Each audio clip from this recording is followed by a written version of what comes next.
they don't give a damn about anybody else. As long as they get what they want, that's all that matters.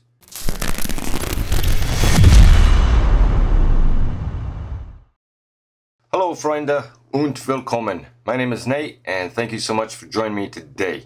Now, in today's reaction video, I'm going to switch it up a little bit, and I'm not going to react to something about Germany or Europe, but rather I'm going to react to a video that talks about the United States. And the title of this video is simply Why America Sucks at Everything. Now, I believe that title is a little clickbaity, perhaps, because obviously the United States does not suck at everything. A few things, but not everything. So I'm curious to know what exactly this guy David Cross has to say about this. I have seen a couple of his videos. I do like his format, so I'm interested to know what he has to say. So let's just hop right into the video.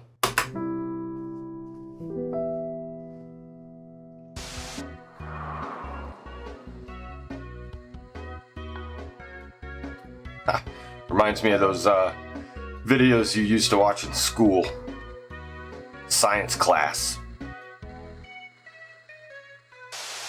America is the greatest country on earth, the strongest, the richest, the most powerful country on earth. As an American, I'm sure you've heard that roughly 135 times a year. 235 if you go to public school. 335 if you go to a Christian academy. We're told that Americans have the best lives of any people in the world, that we have low taxes, small government, and the highest living standards on earth. And most inaccurately, that we're the freest. Well, it is partly true. America is the richest country, not just in the world, but in the history of the world. It's really hard to comprehend just how rich we are. We have 18 million people who are millionaires. American households own about $100 trillion in wealth, an almost unthinkable amount of money. Okay, so America is the richest country ever. But there's a curious paradox. Most Americans actually have a much worse standard of living than people who live in poorer countries like Germany or Finland or Britain. But how can that be? That shouldn't make any sense. Absolutely true. Well, here's the shitty deal. Americans get significantly worse services because our tax dollars don't fund them. So of course our services are worse, and thus we enjoy less happy lives than people who live in the aforementioned countries. Not that difficult a concept to conceive, really. You get what you pay for, said the cartoon dog to the other cartoon dog. And while you might think the reason American tax dollars don't fund as many services is because we pay lower taxes than other countries, that's not even true. When you add federal, state, local, and sales taxes and include other costs and services that our taxes don't cover but other countries' taxes do, like our uniquely high health insurance premiums, you'll find that Americans actually give away more of their wages than most of the developed world. And this is just nails home the fact that these people that cry and bitch and moan about socialized healthcare and, well, I don't want to pay more in taxes. You are literally paying more in your premiums than you would be if it was covered by the government and your taxes. It's just stupid. For example, in Canada, for a married worker with 2 kids, all of the previously mentioned costs combined, from taxes to health insurance premiums, make up only 11% of the average wage. In the UK, it's just about 26%. Meanwhile, once you tack on the cost of our outlandish health insurance premiums, you're spending a whopping 43% of your paycheck. That's more than France, Finland, Sweden, and Norway. In real reality, Americans keep much less of what we own than in other countries. In other countries, their government takes a bit more tax, but then gives that money back to their citizens in the form of healthcare or job support, or a general safety net for all vulnerable citizens, no matter how dusky they are. So what do Americans get for the money we pay in? Good question. Sure, we get a crumbling infrastructure, shameful homelessness, and millions of hungry, neglected children, but we also get some of the worst services in the developed world. Again, our healthcare. American healthcare is simultaneously the most expensive, the least efficient, and the least effective healthcare system in the developed world. Hey, the devil's trifecta. And in exchange for this extremely expensive, inefficient healthcare system, what do we get? Well, we get some of the worst health outcomes in the developed world. We have fewer hospital beds per capita than people in Turkey or Brunei. Americans have a lower life expectancy than people in Lebanon or Cuba. And in the Mississippi Delta and much of Appalachia, life expectancy is lower than in Bangladesh. Grief. In fact, in 2017, the United Nations sent a commissioner to West Virginia to document what he saw, and he described, quote, third world conditions of absolute poverty, unquote. We even have a higher infant mortality rate than people in Russia and Serbia. In every single metric, America does worse across the board. So why is healthcare so expensive? Because it's so complicated. You have to look for in-network physicians, schedule an established care appointment, beg for coverage from your insurance company that couldn't care less about you, and that's if you're lucky enough to have good insurance. Compare that to Britain and all of those other evil, socialist-like countries where it's simple. Public hospitals provide free treatment to people who need it. That's it. I'll repeat that. Public hospitals provide free treatment to people who need it. And here's the best. This in-network, out-of-network thing just blows my mind, because you can't just go to any doctor. You know, I have insurance through my employer. Now I have to find an in-network doctor who accepts that coverage to pay a little bit less than going out-of-network. Now, out-of-network is always, for some reason, closer to where I live. I could, go to the doctor in 10 minutes, but pay a lot more because they're out of network. Now, why is there a difference? Doctors are doctors, hospitals are hospitals. And even I've heard that people who go to the ER, right? You really don't have a choice when you go to the ER. If you're going to the ER, that's an emergency, right? You're not going to look for an in-network place. But some hospitals, you can go to the ER, but if their doctors aren't part of your network, you're paying tens of thousands of dollars for, maybe just a few hours in the hospital. It is sickening. It is absolutely just gut-wrenching that our system works like this. Part. Even though Britain offers healthcare for free, their system is actually a lot cheaper to run than ours. Per capita healthcare spending in the US is almost 3 times what it is in Britain, and almost 5 times what Canadians spend. In fact, Americans spend the most per person of any country in the world for healthcare. But the free market is more efficient, you screech. But in America, private systems often aren't efficient at all. Private drug companies have an incentive to charge whatever they can get away with for pharmaceuticals. In Canada, a carton of insulin costs about $20. In the US, it costs $300. And with private insurance companies footing the bill, hospitals have an incentive to get as much money out of patients as possible too. In 2015, the average cost of an MRI scan in the US was $1,119. But it was only $215 in Australia. Spain, about $181. And our healthcare system is so inefficient that we spend over 1/3 of our cost on administration. The United States spends significantly more on administration than we spend on preventative or long-term healthcare. That's just not smart. Okay, we get it. We all know that American healthcare is so much more expensive, you say, but that's the cost of having the freest freedom in God's favorite country. Well, guess what? Medical procedures that are totally free in Britain, like giving birth, cost tens of thousands of dollars in the United States. I mean, you want to talk about the cost of freedom. Sadly, because of these high costs, Americans often avoid going to the doctor, something almost half the population say they do. With shoddy or non-existent health insurance, Americans will wait until their conditions force them into the emergency room where treatment is far more expensive. Again, not a smart system. Quite often, they end up putting off medical visits and dying. Susan Finley, a 53-year-old Walmart employee in Colorado, got pneumonia and took one day off of work beyond what Walmart's policy allows. So of course, Walmart's gonna Walmart, which they did by firing her. Without her job, she lost her nominal health care coverage, she struggled to find new work, and after avoiding a visit to the doctor for flu-like symptoms, she was found dead in her apartment.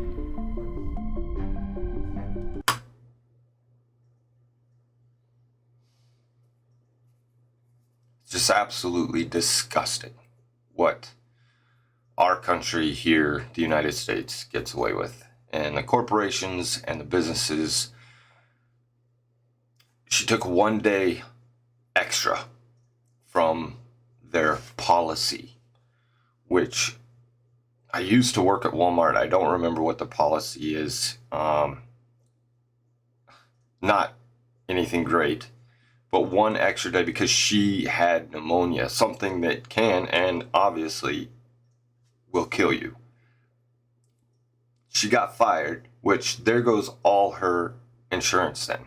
Now what are you supposed to do? You will just die. You will literally die.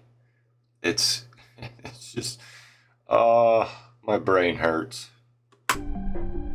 When Americans do manage to get treated, they frequently can't afford it. Simple, life-saving treatments can cost tens or hundreds of thousands of dollars, and if they don't have really good insurance, they're forced to take on medical debt. Tens of millions of Americans owe medical debt, often into the tens of thousands of dollars. Meanwhile, in a country like Britain or Norway, medical debt is almost unheard of. But hey, that's why GoFundMe is such a critical component of American healthcare. 1 in 3 GoFundMe campaigns is now for medical bills. I'll repeat that. 1 in 3 GoFundMe campaigns is now for funerals. medical bills. America is such a strong, powerful, rich, and great country that its citizens have to beg strangers on the internet for money so they can get life-saving treatments that are free in the rest of the developed world. But hey, that's just healthcare. Americans get terrible deals wherever you look. Let's take work, for example. Americans work longer hours than people in any other rich country in the world, and that's not because they enjoy sleep deprivation and not seeing their families for days at a time. It's because they don't want to starve, or freeze, or die. See, America has the least generous job support programs, the least generous family benefits, and the least generous unemployment benefits of any wealthy country. It's one of the only countries on Earth that doesn't guarantee paid time off for vacations. It doesn't even help provide paid time off for parents who just had a child. And it's not coincidental that we're also one of the most hostile countries to workers' rights. America has one of the lowest unionization rates in the entire world. Maybe this deprivation, our refusal to give people the means to lead a good, dignified life commensurate with how rich our country is, can explain a bit of what we've seen in the United States over the last few decades. Fraying communities, rising rates of depression and suicide, huge numbers of death from drug overdoses. These so-called deaths of despair, suicide, drug overdoses, alcoholic liver disease, they're one big reason why American life expectancy has actually started to decline over the last few years. And with such poor conditions, it's not a surprise that poverty is so rampant in the United States. America devotes a smaller percentage of spending on social welfare than any other industrialized economy because, say it with me, socialism is evil. It's evil. Go to Denmark and try telling those happy, healthy families. Unless it's military oriented. Then it's awesome. Families enjoying their paid vacation that their system of government is evil. Guess what? I guarantee they'll know you're an American. But I digress. America also has the highest rate of child poverty of any developed country, and the highest percentage of workers earning significantly less than the national median income. That seems pretty evil to me, especially since such a tiny fraction take as much of your money for themselves and their families as you will let them. All the while, both parties smile and shake hands. Across every single metric, no people accept a worse deal than Americans today. High taxes, high cost of living for next to nothing in return from the government. The most expensive healthcare system for the worst health outcomes. More money taken from workers for the highest rate of child poverty. We are the richest country in the history of the world, but we have fewer miles of high-speed rail than Uzbekistan. We are the greatest country in the world, yet we have the most people in prison of any country, and the highest incarceration rate as well, and a higher rate of police killings than in Angola and Sudan.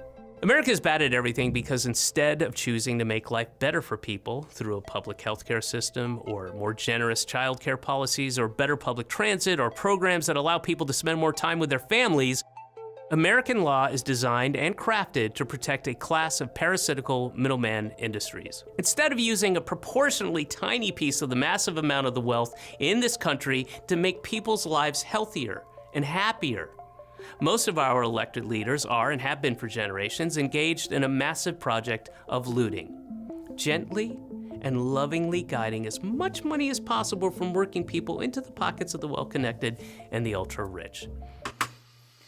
And these people that they're looting from are letting them with open arms. Like they are saying, take all of my money, take all of this. And they continuously support these people who are blatantly stealing from the American people. They are blatantly turning their back on those people who are in the most need in the United States. They are blatantly filling everybody's head with lies and gaslighting and these misconceptions about what they're about and what they're doing in government and how they are actually helping us. It's these people that support all of this and who back them and keep re-electing these same people. How do they not see that it's not working? How do they not understand? There's no empathy. There is no empathy in the United States. It's from the top. They are there for themselves and their family and their close-knit group of friends. They don't give a damn about anybody else. As long as they get what they want, that's all that matters. And we are left footing the bill. We are left doing the work.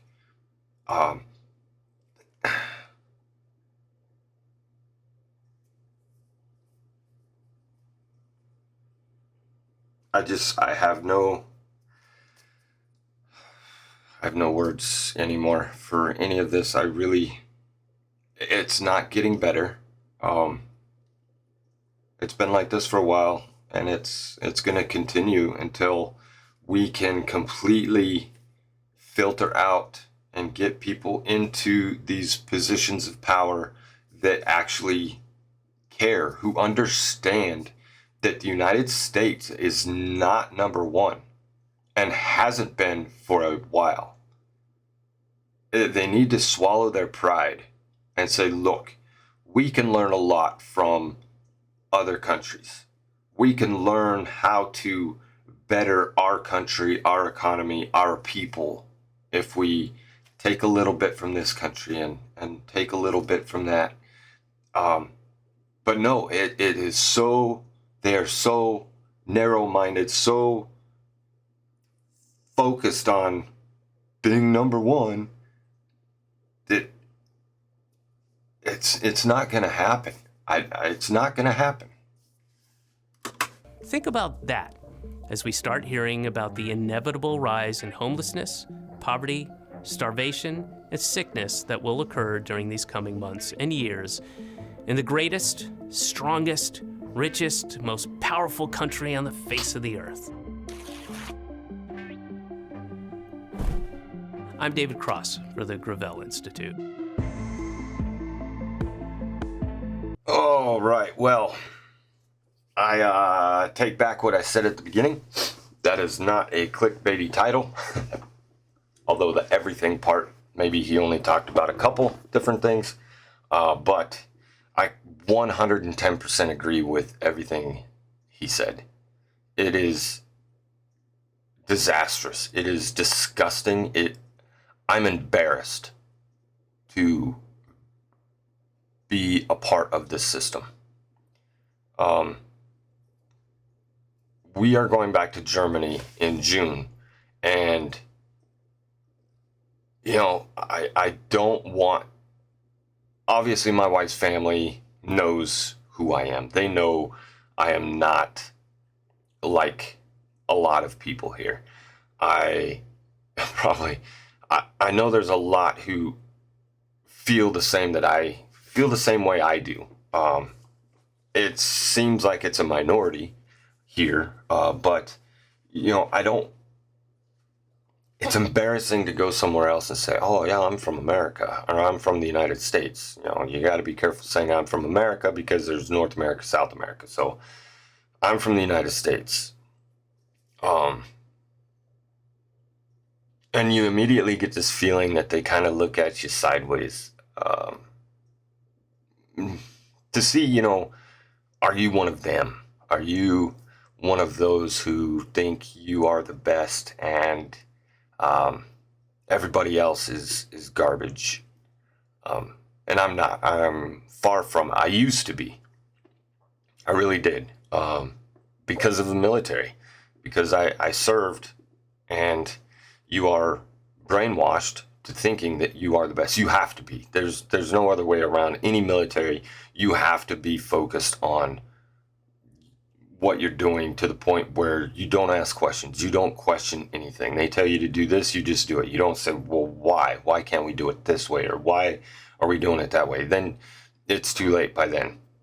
So it's almost a necessity, but it took me a long, long while after I got out of the military to realize that, wait a minute, so other people have it better than we do? And for these people to call themselves patriots, and it's just, that's laughable. That's comical. You're a nationalist. You're not a patriot. Big difference between those two. So this was depressing. So I apologize for that. But it just goes to show that there's a lot of other countries out there that do the right things. Obviously, I'm not saying that they are perfect, because no country is perfect. No government system is perfect. It never will be. It's operated by humans. There's always going to be flaws. But there doesn't have to be as many or as drastic, as there are here in the U.S. I mean, just the healthcare alone, again, I have no other adjectives to say about it. It's disgusting, and it hurts. It hurts to know that there are people who are dying because they can't afford a basic human right to be healthy, to get help. So, okay, well, I might have to go watch a few other videos just to get my spirits back up again, but I hope you enjoyed this video. Please let me know in the comments what you thought. If you agree, disagree. I have a feeling that 99% of you are going to agree based on my audience and my analytics of my audience. There are a few out there that have commented. Actually, one that I just know for sure that is gonna just call me a Bernie fan, and I want handouts all the time, so he can go suck it. So again, thank you so much for watching. I'm sorry it was kind of a downer video, but I wanted to react to something about the United States a little bit, not just another country. Just to mix things up a little bit. So if you enjoyed it, please give it a thumbs up, comment, subscribe if you haven't already. It really does help me out, and I sincerely appreciate it. So I hope you have a wonderful rest of your day, and I will catch you in the next video. Bye.